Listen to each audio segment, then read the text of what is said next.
Hello students, welcome to Benjo classes.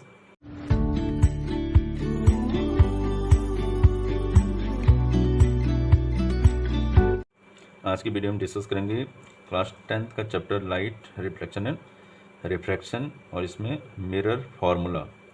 इससे पहले video में हमने डिस्कस किया था image formations by spherical mirrors. तो व्हाट इज़ मिरर फार्मूला? तो इसके लिए आपको पहले 3 पॉइंट समझने हैं, क्योंकि मिरर फार्मूला में 3 इंपॉर्टेंट चीज़ें हैं। तो व्हाट आर दीज 3 थिंग्स?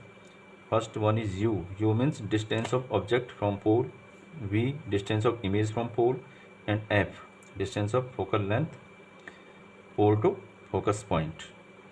तो इनसे जो फॉर्मूला बनेगा that is 1/f equal to 1/v plus 1/u। तो इन तीनों के कॉम्बिनेशन से मिरर फार्मूला बनता है। अब u v कौन सी डिस्टेंस किस तरह से है वो आप देखिए, तो आपको डायग्राम से बता देते हैं फिर से। वैसे ज़्यादातर बच्चों को तो पता होनी चाहिए अब तक। This is pole, this is focus point, this is center of curvature. Suppose object is placed beyond C. Suppose हमने यहाँ ऑब्जेक्ट रखा है, तो this is the distance of object, कहाँ से? पोल से लेके और ऑब्जेक्ट की पोजीशन तक, इसे U कहते हैं। This is U, pole to this position. जो इसकी इमेज बनेगी, आपने डिस्कस करा था हमने पहले कि जो बियॉन्ड सी रखी होती है उसकी जो इमेज बनती है सी और एफ के बीच बनती है, रियल एंड इन्वर्टेड। तो इसकी जो पोजीशन है वो पोल से कितनी दूर है? तो दिस इज v, मीन्स ये ऑब्जेक्ट की डिस्टेंस है, ये इमेज की डिस्टेंस है, u एंड v। और जो f है तीसरा जो आपको बताया था, that is focal length. Focal length क्या होती है? Pole to focus point. Focus point और पोल के बीच की जो डिस्टेंस है वो फोकल लेंथ है। This is always small f। Focus point is capital F, focal length is small f। तो ये 3 चीज़ें यहाँ पे यूज होती फॉर्मूले में। तो mirror formula becomes 1/f equal to 1/v plus 1/u। और आपको एक चीज़ ये बता दें कि जो अभी बोर्ड एग्ज़ाम होगा सेशन 22-23 का, मार्च 23 में जो होने वाला होगा, उसमें इसका डेरिवेशन और बहुत ज़्यादा डिटेल नहीं है, बट न्यूमेरिकल्स इस फॉर्मूले पे बेस्ड आ सकते हैं आपके पास। सो आपको ये ध्यान में रखना है। और इससे जो रिलेटेड जो साइन यूज होने, तो sign according to their new Cartesian sign convention, जो आपको कार्टेशियन साइन कन्वेंशन बताया था पिछली किसी वीडियो में, तो वही वाला यहाँ पे भी यूज होना है। क्या बताया था थोड़ा रिमाइंड भी कर देता हूँ, आपकी प्रैक्टिस और रिवीजन हो जाएगा। This is the direction of light. Light की डायरेक्शन क्या होती है? तो लेफ्ट टू राइट। तो जिस तरफ को लाइट की डायरेक्शन है मीन्स राइट साइड को, उस साइड के जो साइन होंगे वो पॉजिटिव होने हैं, और जो लेफ्ट साइड है मिरर्स के फ्रंट में या इस साइड को मिरर के, वो नेगेटिव होने हैं।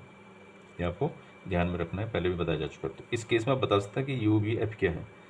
तो you can see here all the 3 values are in front of the mirror और left side of the mirror. ये मिरर है और इसके सारी लेफ्ट में है, यू भी लेफ्ट में है, वी भी लेफ्ट में, एफ भी लेफ्ट में, इसलिए सारे के सारे माइनस साइन के साथ होंगे, नेगेटिव वैल्यू वाले होंगे, यहाँ पे कोई भी पॉजिटिव वाला नहीं। तो जब इमेज इस तरह बनती है, राइट साइड बनती है, तब साइन पॉजिटिव होता है। या किसी कॉन्वेक्स मिरर का आपने देखा था, फोकस पॉइंट राइट साइड बनता है तो पॉजिटिव होता है, और कनकेव मिरर का नेगेटिव होता है। तो साइन कन्वेंशन सारे वही रहेंगे यहाँ पे भी जब आप न्यूमेरिकल सॉल्व कर रहे होंगे। नेक्स्ट पॉइंट यार इज द मैग्निफिकेशन। मैग्निफिकेशन का मीनिंग होता है कि what is the comparison of height between the objects and image. Object की हाइट और इमेज की हाइट में क्या कंपेरिजन है? मीन्स इमेज इज डिमिनिश्ड और एनलार्ज और मैग्निफिसेंट। इमेज छोटी है, डिमिनिश्ड है, या फिर बड़ी है बहुत ज़्यादा, मैग्निफिसेंट है या एनलार्ज है मतलब बड़ी है। तो ये भी पहले हमने बताया था, या तो डिमिनिश्ड होती है इमेज या तो एनलार्ज होती है, तो वो मैग्निफिकेशन है। इसका फॉर्मूला है मैग्निफिकेशन का HI/HO। ये कई बुक्स में आपको अलग अलग मिलेगा, कहीं पे ये H2/H1 भी है। H2 मीन्स इमेज की हाइट, H1 मीन्स ऑब्जेक्ट की हाइट। इवन कहीं पे ये H'/H भी है, इमेज के लिए H', ऑब्जेक्ट के लिए H। बट ये सारे कन्फ्यूजन ना हो, इसलिए HI/HO आप लिखें। I means image, O means object, इसमें कोई कन्फ्यूजन नहीं होगा। इमेज न्यूमरेटर में, ऑब्जेक्ट डिनोमिनेटर में। तो दिस इज द फॉर्मूला। एक दूसरा फॉर्मूला होता है मैग्निफिकेशन का in terms of distance of object and image. इसमें डिस्टेंस ऑफ इमेज न्यूमरेटर में and distance of object denominator में, सेम जैसे इसमें भी इमेज का कंसर्न न्यूमरेटर में था और ऑब्जेक्ट का डिनोमिनेटर में था, तो यहाँ पे वही होगा। Minus v over u. पर यहाँ पे एक चीज़ ध्यान रखना, माइनस का साइन ऑलरेडी फॉर्मूले में है, तो इनके साइन आपको अलग से रखना है। M is equal to minus v over u, तो दो फॉर्मूले आपके पास होगी। अब यहाँ पे देखिए, whenever we find out m means magnification and it comes to be negative, तो इस नेगेटिव का भी कुछ मतलब होता है। अगर एम माइनस में आता है, नेगेटिव में आता है, इट मीन्स वो रियल एंड इन्वर्टेड इमेज है, और अगर एम प्लस में आता है, पॉजिटिव में, इट मीन्स वो वर्चुअल एंड इरेक्ट है। तो आप कैसे यहाँ पे कन्फ्यूज अपना दूर करेंगे, कन्फ्यूजन ना हो आपको, इसलिए आपको देखते हैं।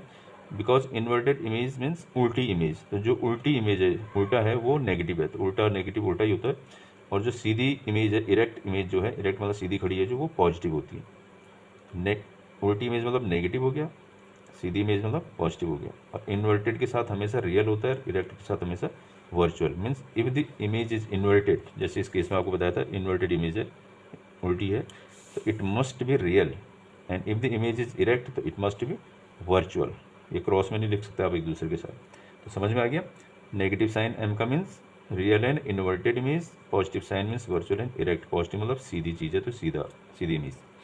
दूसरी यहाँ पे कैलकुलेशन आपको ध्यान में रखनी है, that is the value of magnification in terms of value. ये तो साइन के टर्म्स में था। अगर मैग्निफिकेशन की वैल्यू 1 आती है तो इसका मतलब होता है कि जो हाइट है इमेज की, वो ऑब्जेक्ट की ही हाइट के बराबर है। जैसे यहाँ पे मैंने लिखा था, अगर एच आई और एच ओ इक्वल होंगे, 5 सेंटीमीटर की हाइट इमेज की भी है, 5 सेंटीमीटर की हाइट ऑब्जेक्ट की भी थी, 5/5 1 निकलेगा। तो जब दोनों इक्वल होंगे तभी 1 वैल्यू निकलेगी। तो m1 means height of both image and object is equal, बराबर है। अगर मैग्निफिकेशन की वैल्यू लेस देन 1 निकलती है तो इट मीन्स हाइट की इमेज की हाइट कम है ऑब्जेक्ट की हाइट से। अगर मैग्निफिकेशन की वैल्यू ज़्यादा निकलती है 1 से, more than 1, it means image की हाइट भी ऑब्जेक्ट की हाइट से ग्रेटर है। तो मीन्स अगर मैग्निफिकेशन कम है तो इमेज की हाइट भी कम है, मैग्निफिकेशन ज़्यादा है तो इमेज की हाइट भी ज़्यादा है।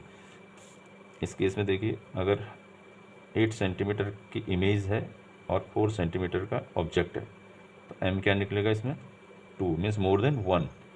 तो इमेज बड़ी होगी तो वैल्यू भी मोर देन 1 निकलती है, इसलिए आपको कन्फ्यूजन नहीं करना है। हाँ, 1 निकलती है तो दोनों बराबर हैं, इक्वल है। Very simple. अब इस पर बेस्ड देखिए, न्यूमेरिकल, आपने न्यूमेरिकल रखा है सॉल्व करने के लिए। An object place at A distance of 10 centimetre, an object placed at a distance of 10 cm from a convex mirror of focal length 15 cm, find the position and nature of image। तो इसमें सबसे पहले आपको जो value दी हुई है वो note करनी है कि क्या क्या गिवन है। तो गिवन देखिए क्या क्या दिया है। Object placed means, object means you की वैल्यू है 10 सेंटीमीटर, एंड कौन सा मिरर है, कॉन्वेक्स मिरर, ये भी आपको ध्यान रखना। And focal length is given, focal length is 15 centimetre. अब आपको इनके साइन भी पता करना है कि कितने होने चाहिए। जैसे यू बताया, यू इज़ ऑलवेज नेगेटिव, क्योंकि इसको हमेशा मिरर के सामने ही रखा जा सकता है, न कि बैक साइड में। अगर ये मिरर है तो ऑब्जेक्ट को हम हमेशा मिरर के सामने ही रखते हैं। आप भी मिरर के सामने खड़े होकर अपना फेस देखते हो, तो फ्रंट में आता है मतलब लेफ्ट साइड आता है, इसलिए लेफ्ट साइड की जो साइन है नेगेटिव है। तो यू तो हमेशा नेगेटिव ही होता है, चाहे कोई भी मिरर हो। और फोकल लेंथ इसकी प्लस होगी, माइनस आपको बता लेना चाहिए, because this is convex mirror. तो कॉन्वेक्स मिरर की आपको बताया था फोकल लेंथ पॉजिटिव होती है, positive. We have to find the position and nature of the image. तो पोजीशन मीन्स आपको वी निकालना है, इसकी पोजीशन एंड नेचर, ये दो चीज़ें फाइंड आउट करनी है। तो अभी जो मिरर फॉर्मूला आपने देखा था वहाँ से निकलेगा, क्योंकि उसमें यू एफ और वी तीनों होते हैं। यू और एफ गिवन है, वी निकालना है। तो formula is 1/f is equal to 1/v plus 1/u। हमें फाइंड आउट करना है v, ये दो वैल्यू आपको दी हुई है। तो यहाँ पे 1/f minus 1/u is equal to 1/v। ये अपनी साइड है, जो 1/u यहाँ प्लस में था, ये दूसरी साइड जाके क्या हो गया, f की साइड जाके माइनस हो गया। यहाँ प्लस में थी ये वैल्यू, f की साइड जाके क्या होगी, हो जाएगी, इक्वल टू की साइड जाके माइनस हो जाएगी। This is it's on side. तो 1/f कितना है, f 15 सेंटीमीटर प्लस वैल्यू है माइनस, फिर 1/u, u है 10 सेंटीमीटर माइनस में है, तो ये आपको अलग से माइनस रखना है, इस माइनस से इसका कोई लिंक नहीं है। Equal to 1/v। अब आप 1/v इस साइड ला सकते हैं, क्योंकि जो फाइंड आउट करना होता है उसे लेफ्ट साइड में ही रखते हैं।